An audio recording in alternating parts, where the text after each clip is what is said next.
हाय focus, तो इस video में हम अपनी लास्ट यूनिट खत्म करने वाले हैं फाइनली। तो बिना किसी देरी के जल्दी से चलते हैं सिलेबस पे और पहले unit 1, unit 2, unit 3, unit 4 cover करते हैं। तो ये रही आपके सामने सोशल प्रॉब्लम्स इन इंडिया। इसके पहले हम ये कवर कर चुके हैं, सोशल बाकी सब कवर कर चुके हैं। तो सबसे पहले हम देखते हैं unit 1 social problem, labelling theory, sociological theory, anomie. Social problem में मीनिंग और definition, importance of study of social problem. अगर देखा जाए तो ये हम पूरी यूनिट 1, जब मैं आपको पढ़ा रहा था इंडियन सोसाइटी का यूनिट 4, तो आप ये देखो, अगर इसमें क्या है, social issues and problem in Indian society, और ये देखो social problems in India, social problem. तो ये दोनों जो यूनिट है ये एक एग्जैक्टली इक्वल सेम है। बस ये जो सोशियोलॉजिकल पर्सपेक्टिव है, एनोमी, सुसाइड और लेबलिंग का, ये अलग से हमको पढ़ना है। लेबलिंग थ्योरी मैं हर्बर्ट बेकर की पहले पढ़ा चुका हूं, हाँ पहले वाले वीडियोस में है। सुसाइड डुर्खीम जब आप पढ़ोगे आप समझ जाओगे। अभी एक वीडियो आने वाला है ना, अभी एक वीडियो मतलब वही 26 थिंकर्स का एक वीडियो है अंतरा मैम का। 2-3 उन्होंने बना दिए हैं अभी तो, पर एक है उसमें वो काम का है, वो छोटा ही है पर वो काम का है, हम वो देखना है। अभी मैं लिंक डाल दूंगा, जैसे रिसर्च मेथड में मैंने नीचे लिंक डाल दिया था, वैसे ही मैं इसमें भी लिंक डाल दूंगा और एक शॉर्ट बना के उसमें भी डिस्क्रिप्शन में मैं लिंक विंक दे दूंगा। तो 2 से 3 वीडियोस हैं ओवरऑल मिला के। एक वीडियो मैं पहले बोल चुका हूँ, बस एक लास्ट वीडियो बचा है, वो इसमें मैं बता दूंगा। तो जो यूनिट 1 है एक्चुअल में सोशल प्रॉब्लम्स इन इंडिया की, वो इंडियन सोसाइटी की यूनिट 4 ही है। तो ये दोनों तो सेम हो गई। अभी देखना है हमको यूनिट 2। यूनिट 1 एग्जैक्ट मतलब in a way we have covered it. Unit 1 हमने एक्चुअल में कवर कर ली है, बस इसको थोड़ा सा पढ़ना बचा है हमें। सुसाइड को थोड़ा 4 टाइप्स ऑफ सुसाइड होते हैं, एनोमिक, ऑल्ट्रिस्टिक, फेटलिस्टिक और ईगोइस्टिक। इन चारों के बारे में आपको जानना है, मैं अभी बता दे रहा हूं।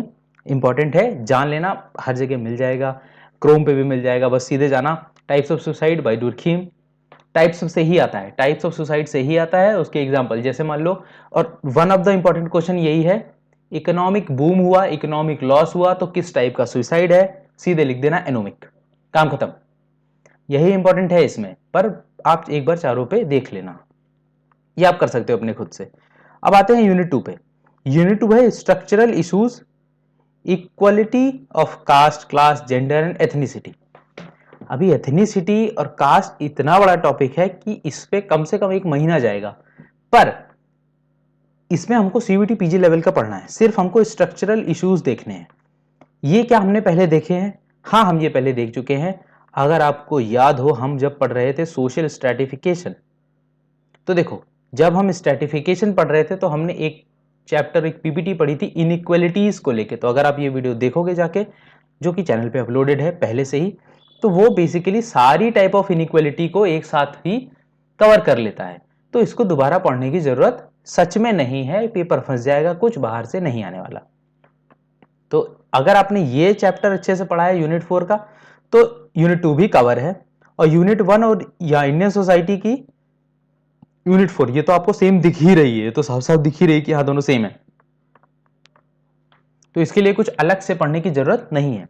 अब रही बात यूनिट 3 और यूनिट 4 की, ये अलग कॉन्सेप्ट है, हमें इनको पढ़ना पड़ेगा। और अब इनकी खासियत क्या है, ये दोनों यूनिट अपने आप में बहुत फैक्चुअल हैं। मतलब इनसे क्वेश्चन कैसे आते हैं, इनसे क्वेश्चन सीधे एक्ट्स, लॉज, फीमेल फ्यूटिसाइड को रोकने के लिए कौन सा पीएनडीटी एक्ट, या पीएनडीटी एक्ट कौन से ईयर में आया था, 1994 में, फिर एक 2004 में। डाउरी को खत्म करने के लिए 1961 में एक एक्ट आया था।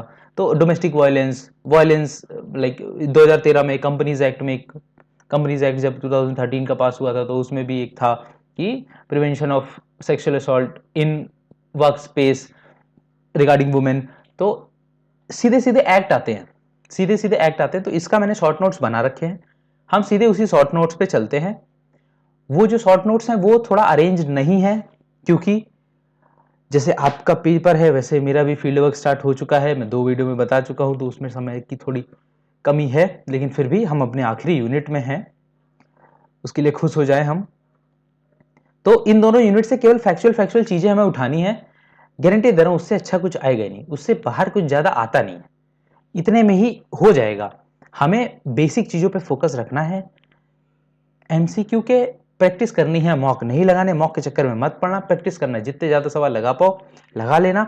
अभी 2-3 वीडियो और आने वाले हैं, एक आएगा कि आप लास्ट 5 दिन में क्या करना है, और एग्जाम को कैसे, एक्चुअल में एग्जाम के दिन आपको एग्जाम को किस तरह से सॉल्व करना है जिससे आप मैक्सिमम स्कोर कर पाए, क्योंकि नेगेटिव मार्किंग इज बैड। अगर आप अंधों की तरह सब लगा के चले आए तो फिर आप अंधों की तरह सब लगा के चले तो आओगे, लेकिन फिर आप फिर बैठ जाओगे घर में, फिर आपसे बोला जाएगा आप अगले साल सीयूटी पीजी दो फिर आना। तो थोड़ा ध्यान में रखेंगे, क्योंकि नेगेटिव मार्किंग नंबर लेके चली जाती है, 1 2 5 सीधे। अगर आपका एक सवाल गलत हुआ तो आपके 5 नंबर जाएंगे, आप समझो। वो 1/4 के चक्कर में मत पड़ना, अगर मिला तो ठीक है 4 नंबर मिलेंगे, लेकिन अगर कटा तो फिर सीधे 5 नंबर कटेंगे 300 में से, इस ऐसे हिसाब से सोचना, ठीक। तो अभी बिना कोई टाइम वेस्ट किए जल्दी से चलते हैं अपनी पीपीटी क्या अपनी पीडीएफ पर। वो पीडीएफ एक्चुअल में मेरे पास वो मतलब हार्ड कॉपी के नोट्स हैं, उसको मैंने फोटो में डाल के किसी हिसाब से किया हुआ है। आप थोड़ा प्रेजेंटेशन को इग्नोर करिए, क्योंकि इसमें से केवल आपको फैक्ट निकालने हैं। ये आपको मेरे टेलीग्राम पे मिल जाएगा, टेलीग्राम का लिंक आपको इस चैनल के या इस वीडियो के डिस्क्रिप्शन में मिल जाएगा। तो सबसे पहले देखते हैं क्या है फीमेल फियोटिसाइड। क्यों? क्योंकि सबसे पहले यहीं से शुरू होता है, प्रॉब्लम्स एंड इश्यूज फीमेल फियोटिसाइड। तो सबसे पहले ओरिजिन ऑफ फीमेल फियोटिसाइड, ये आप समझ जाएंगे 1970s थ्योरी कुछ नहीं आएगा ये सब, ये इंपॉर्टेंट है। यहां पे pre conception and pre natal diagnostic technique act 1994, देखो किससे रिलेटेड है, फीमेल फियोटिसाइड से रिलेटेड है। कब हुआ था? 1994 में। नाम क्या था? Pre conception and pre natal diagnostic technique, PCPNDT. अच्छा, ये इसका एक बार वो भी हुआ है, जब जब फिर से हम लॉ को फिर से इनेक्ट करते हैं, जैसे इसमें कुछ चेंजेस करके पास किया, वो 2004 में हुआ था, वो भी हम देखेंगे। है प्राइमरी कॉजेज क्या है फीमेल फियोटिसाइड से? पैट्रियार्की है, सेफ्टी है, लैक ऑफ एजुकेशन है। सेकेंडरी कॉजेज क्या है? Misuse of technology. फीमेल फियोटिसाइड मतलब किसी फीमेल को या किसी फीमेल चाइल्ड को वूम में ही मार देना। तो प्राइमरी कॉजेज तो वही है कि पैट्रियार्की है, तो हमें बालक चाहिए या हमें बच्चा चाहिए, बच्चा क्या, हमें तरीका मेल चाइल्ड को जो प्रेफरेंस मिलती है उसकी वजह से है।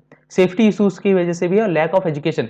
लोगों को नहीं पता है कि जेंडर सेक्स दोनों में फर्क है, हम फीमेल को क्यों नहीं चाह रहे, फिर बाकी सेक्स रेशियो का दिक्कत हो जाएगी। हरियाणा में अभी हमने देखा है कि now they are actually marrying girls from Bengal, from Kerala, so migration due to marriage, ये विजिबल है हरियाणा, जहाँ पे वो रीजन में जहाँ पे एक्चुअल में number of females are really less. तो हमें देखने को मिल रहा है। तो ये क्यों हुआ? क्योंकि अर्लियर दे वर नॉट, मतलब ऐसा नहीं है कि वो एजुकेटेड नहीं है, जो फीमेल फियोटिसाइड में भागीदार हैं वो ऐसा नहीं है कि वो एजुकेटेड नहीं है, लेकिन फिर वो ब्रॉड लेवल पे नहीं सोच रहे, वो अपने बारे में फायदा देख रहे कि और मेरे पास इतनी जमीन है, अगर एक लड़की हो गई तो फिर इसके सेफ्टी सिक्योरिटी, जमीन की, लड़की की नहीं, जमीन की they are actually concern about. ये मेरा स्टीरियोटाइप है, मैं सबको नहीं बोल रहा हूँ, ये एक तरह का स्टीरियोटाइप है जो मेरा है, जो कि गलत है, मुझे पता है जो कि गलत है, पर ये एक तरह का वो है जिसको बोलते हैं टॉन्ट, इसको सीरियसली नहीं लेना है। लेकिन पेट्रियार्की जो इशू है वो सीरियस है, सेफ्टी इशू वो सीरियस है, लैक ऑफ एजुकेशन भी सीरियस है। सेकेंडरी कॉजेज क्या है फीमेल फियोटिसाइड्स के? Misuse of technology. हमारे पास एक टेक्नोलॉजी आई जिससे हम पता कर सकते हैं कि विदाउट बीइंग इवन बॉर्न, कोई बच्चे को बिना बॉर्न हुए हम पता कर सकते हैं कि वो लड़का होने वाला है लड़की, तो हम उसी हिसाब से प्रिपेयर करेंगे। पर हमने बहुत गलत जगह प्रिपेयर किया। हमें प्रिपेयर करना था कि हम अच्छा चलो लड़का है तो हम उसी हिसाब से फिर चीजें देखेंगे, लड़की है तो हम फिर उसी हिसाब से चीजें देखेंगे। तो इट विल बी गुड कि चलो हमें पहले से पता चल गया, तो अभी हम सबको बता सकते हैं अच्छा हाँ कि लड़की होने वाली है, लड़का होने वाला है। पर ड्यू टू पेट्रियार्की या due to other issues, due to other societal issues, हमने टेक्नोलॉजी को मिसयूज किया। अब दूसरा है gross gross corruption in medical field. Corruption, पैसे देके जल्दी निकलवा के, वही जो फेक प्रेगनेंसी केसेस भी हैं, और कुछ डॉक्टर मिले हुए होते हैं, वो क्योंकि इलीगल है लेकिन फिर भी वो चेक करके बता देते हैं, तो वो सब है। इसके बाद वाला इंपॉर्टेंट है law governing female foeticide in country. पहला medical termination of pregnancy act 1971, ये याद रखेंगे। सीधे सीधे इसमें लॉ देखो, ये जो पीएनडीटी है, prenatal diagnostic technique act, PNDT 1994, जितनी बार सीयूटी पीजी हुआ है ये हर बार पूछा गया है, हर बार prenatal diagnostic technique act, PNDT act 1994, इसको तो याद ही कर लो, आने ही वाला है आपके में। और फिर उसके बाद जो अभी हम पीछे बात कर रहे थे कि जिसमें दो सर्टेन चेंजेस हुए पीसीपीएनडीटी में, वो थे prenatal diagnostic technique regulation and prevention of misuse, PCPNDT act 2004, इसको भी याद रखेंगे। फैक्चुअल ही है तो फैक्ट ही याद रखने हैं हमको, क्योंकि उसी पे नंबर मिलते हैं। तो अभी हम सीधे नंबर पे फोकस करते हैं, क्योंकि सोशियोलॉजी पढ़ने के लिए अभी टाइम है, एक महीने में पूरी सोशियोलॉजी नहीं पढ़ पाओगे। ये कुछ स्कीम्स हैं, बेटी बचाओ बेटी पढ़ाओ, बालिका समृद्धि योजना, लाडली स्कीम हरियाणा की, अभी थोड़े दिन पहले पीएम मोदी ने बेटी बचाओ बेटी पढ़ाओ की जगह कुछ और बोला था, तो उस पर ये एक तरीका है याद रखने का कि हाँ बेटी बचाओ बेटी पढ़ाओ भी एक स्कीम है। प्रिवेंशन ऑफ फीमेल फ्यूटिसाइड्स कौन से एक्ट लाए? पीएनडीटी एक्ट, वही प्रीनेटल डायग्नोस्टिक टर्मिनेशन एक्ट, ये prenatal diagnostic technique act, PNDT. Female foeticides में बस इतना ही। अभी हम चलते हैं डाउरी में। डाउरी के लिए भी कुछ laws rules and regulation follow हुए। ये जो कहानी है ये आपको कहानी रहने देनी है, इस कहानी को आपको नहीं पढ़ना है, मतलब इंपॉर्टेंट नहीं है, लेकिन 2 पैरा है तो चाहो तो पढ़ लेना, पूछा नहीं जाएगा उससे। History of dowry in India क्या पूछा जाएगा? कभी नहीं पूछा जाएगा, पर ये जो हाईलाइटेड पोर्शन है इसको पढ़ लेना है बस। Dowry was more prestigious form and associated with the ब्राह्मण। बेसिकली डाउरी सबसे पहले शुरू हुआ था जो थोड़े हायर क्लास के लोग थे उनमें, पर धीरे धीरे वो परपेचुएट हो गया लोअर क्लास में। ये कुल मिला के उनका आर्ग्यूमेंट है। ये dowry got more pronounced after the country achieved independence in 1947, sorry, independence in 1947। कुछ लोग के हिसाब से तो हमें 2014 में आज़ादी मिली है, पर वो लिख के नहीं आएंगे, बिल्कुल लिख के नहीं आएंगे, क्योंकि आपको क्वीन थोड़ी बनना है, आपको तो मास्टर्स करना है। तो डाउरी ऐसा मिसकंसेप्शन था कि डाउरी इंडिपेंडेंस के पहले ज़्यादा थी बाद में कम, पर इस मिसकंसेप्शन को हमें तोड़ना है। डाउरी जो है वो इंडिपेंडेंस के बाद ज़्यादा बढ़ गई, 1947 के बाद। फिर कॉजेज ऑफ डाउरी जाने देंगे, नहीं पढ़ना है। जो सबसे इंपॉर्टेंट है वो है एक्ट रिलेटेड टू डाउरी जो 1961 में आया था, डाउरी प्रोहिबिशन एक्ट 1961। जहां तक मुझे याद है, मुझे लग रहा था मैंने इस पीडीएफ में लिखा हुआ है पर इसमें नहीं है, ये हाँ लिखा हुआ है, ढूंढने में थोड़ा तकलीफ था।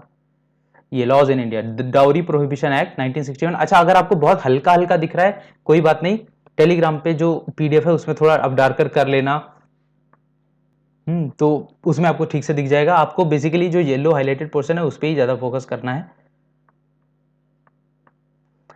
डाउरी में सबसे इंपॉर्टेंट यही है, डाउरी प्रोहिबिशन एक्ट 1961 पक्का आने वाला है। बाकी जो हाईलाइटेड पोर्शन है आप वो पढ़ लेना। इंडियन पीनल कोड में कुछ सेक्शन है, जैसे section 304 B, section 498 A, section 113 B of Indian evidence act 1872। अभी देखो जो आईपीसी की जो सारी धाराएं हैं वो तो भारतीय न्याय संहिता बन गई, और ये सुरक्षा संहिता बन गई, भारतीय नागरिक सुरक्षा संहिता। तो लेकिन फिर भी इसको याद रखना, हो सकता है सवाल आ जाए, पर अभी ये उतना ज़्यादा रेलेवेंट लग नहीं रहा है। अभी केवल डाउरी प्रोविजन एक्ट 1961 ही रेलेवेंट है, क्योंकि अब तो चीज़ें बदल गई ना, बीएनएस आ गया। महात्मा गांधी का ये कोट इंपॉर्टेंट है, any young man who makes dowry a condition for marriage discredits his education and his country and dishonours womanhood. अब सीधे चलते हैं डोमेस्टिक वायलेंस पे। डाउरी कवर किया, फीमेल फ्यूटिसाइड्स कवर किया, इंपॉर्टेंट एक्ट देखे, बस काम खत्म। अभी ज्ञानी बनने का टाइम नहीं है, ज्ञानी बनना भी नहीं है हमको, हमें अभी समझना है, पेपर चाहिए, नंबर चाहिए, काम खत्म। नंबर आने के बाद फिर आप आराम से एम शाह की किताब उठाना, बीके नागला उठा लेना, इंडियन सोसाइटी, रिज्जर तो आप बहुत लोग के पास होगी अभी भी, हॉलम्बस एंड हॉलबॉर्न होगी, नितिन सांगवान होनी ही चाहिए, क्योंकि वो तो बेसिक बुक है। नितिन सांगवान से आपको ओवरऑल आइडिया मिल जाएगा। और इसमें डोमेस्टिक वायलेंस में भी कुछ एक्ट्स हैं, लॉज हैं, ये जो हाईलाइटेड पोर्शन है इसको पढ़ लेना है, इसमें परसेंटेज है। बाकी फिर से वही डाउरी प्रोहिबिशन एक्ट 1961, और ये the protection of women from domestic violence, क्योंकि अभी हम डोमेस्टिक वायलेंस पढ़ रहे थे ना, तो protection of women from domestic violence act 2005 ये एक्चुअल में गवर्न करता है, ये एक्चुअल में बचाता है वुमेन को। अगर किसी वुमेन के साथ डोमेस्टिक वायलेंस हुआ है तो वो protection of women from domestic violence act 2005 के तहत शिकायत दर्ज कर सकती है।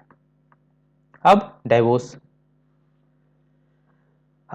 पे तो क्या ही बोला जाए, अभी सबने देखा चाहल भाई साहब को, धनुश्री भाई साहब को, पर ठीक है वो तो हो गई मजाक की बात। हमें तो अभी फिलहाल एकेडमिक फोकस करना है। तो डाउरी खत्म, फीमेल फ्यूटिसाइड्स खत्म, डोमेस्टिक वायलेंस खत्म, मतलब कॉन्सेप्ट खत्म, रियलिटी में अभी भी एग्जिस्ट करते हैं।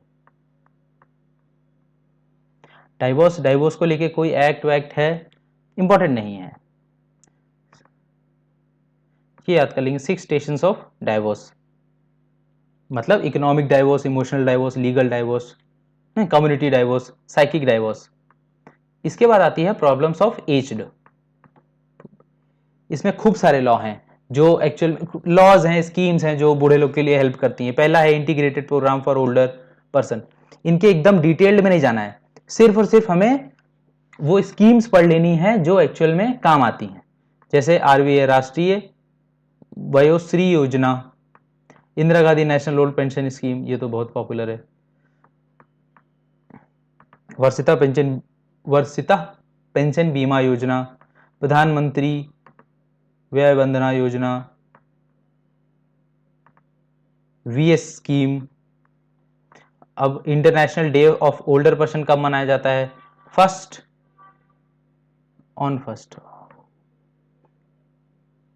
पता नहीं फर्स्ट ऑफ व्हाट, तो ये इसमें लिखा नहीं हुआ है, ये आप अपने आप से देख लेना कि international day of older person कब मनाया जाता है। सीनियर सिटीजन सेविंग स्कीम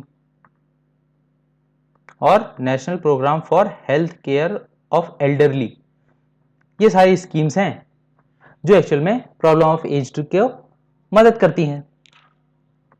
और एक कुछ एक्ट भी हैं। So maintenance and welfare of parents and senior citizen bill, ये अमेंडमेंट है एक्ट का 2019, ये बहुत रिसेंट है।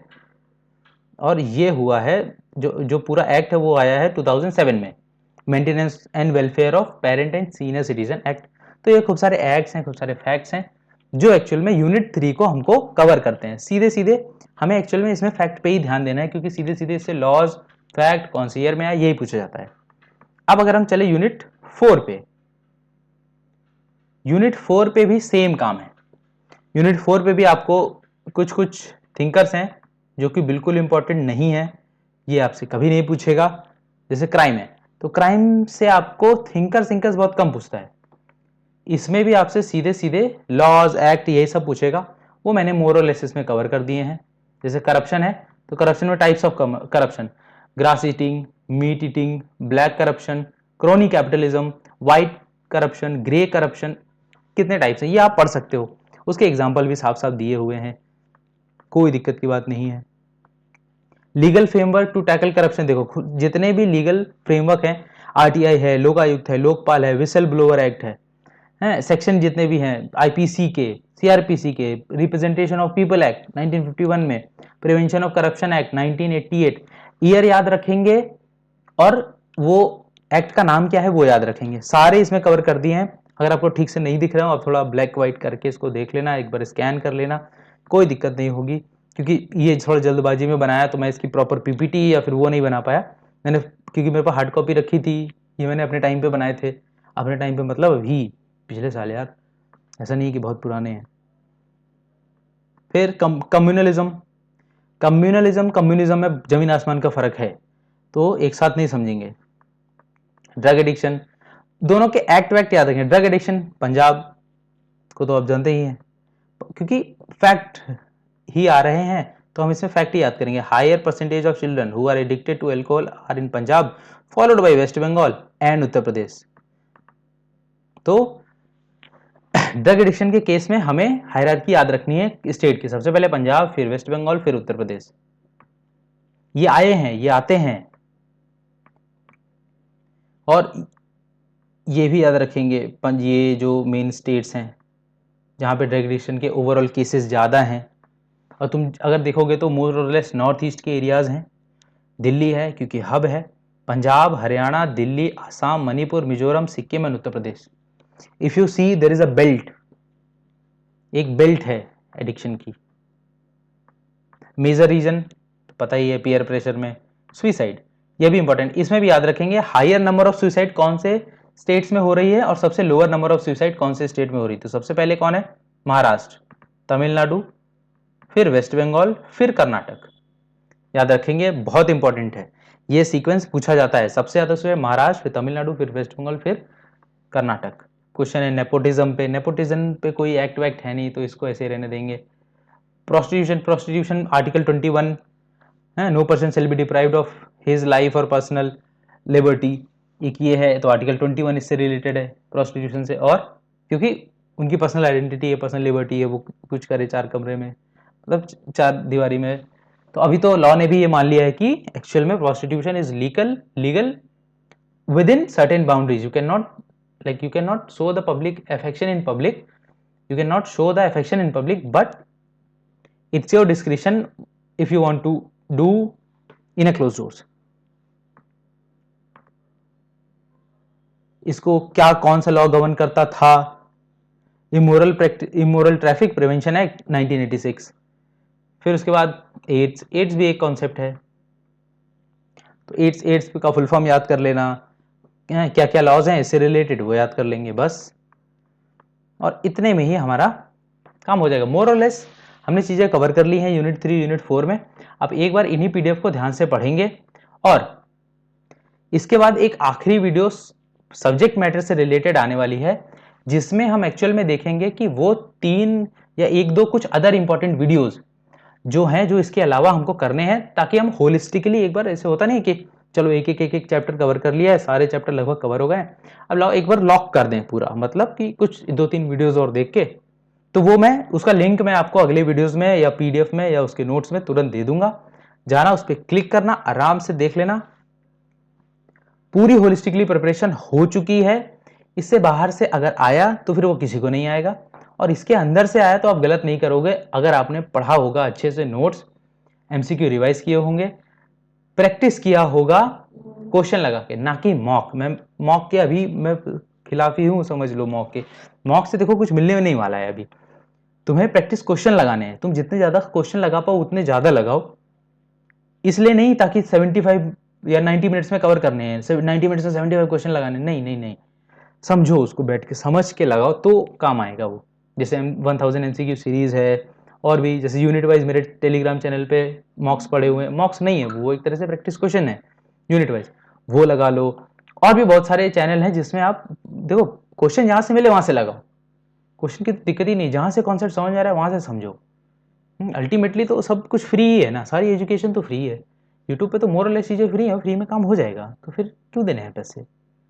उतना फीस दे देना, जेएनयू को फीस दे देना उतनी, डीएससी को फीस दे देना, हैदराबाद वो फीस में काम आएगा। नहीं आएगा तो फिर यहाँ आके पार्टी करने में काम आएगा। क्यों फालतू वेस्ट करना है पैसे?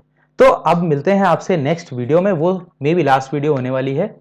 लास्ट वीडियो मतलब सब्जेक्ट से रिलेटेड लास्ट वीडियो होने वाली है। फिर उसके बाद हम कुछ पॉडकास्ट देखेंगे। पॉडकास्ट मतलब कुछ टॉपर से बात करेंगे, कौन सी यूनिवर्सिटी अच्छी है, कौन सी यूनिवर्सिटी नहीं अच्छी है, ये सब भी तो जानना जरूरी है। अभी आप फिर पेपर देने के बाद आप काउंसलिंग फॉर्म भी तो भरोगे, तो फिर उस समय हम वो सब देखेंगे। अभी के इस वीडियो में इतना ही। तब तक के लिए बाय फोक्स। टेंशन नहीं लेनी है, एग्जाम आने वाला है, 2-3 दिन में एग्जाम है, 4 दिन में एग्जाम है, पता है। टेंशन लोगे नंबर नहीं बढ़ जाएंगे, टेंशन नहीं लोगे तो नंबर नहीं घट जाएंगे। तो न्यूट्रल रहना है। बोलना बहुत आसान है, करना कठिन है, पता है मुझे। तो मेरा काम है ना कहना। चलो, तब तक के लिए बाय फोक्स, मिलते हैं नेक्स्ट वीडियो में।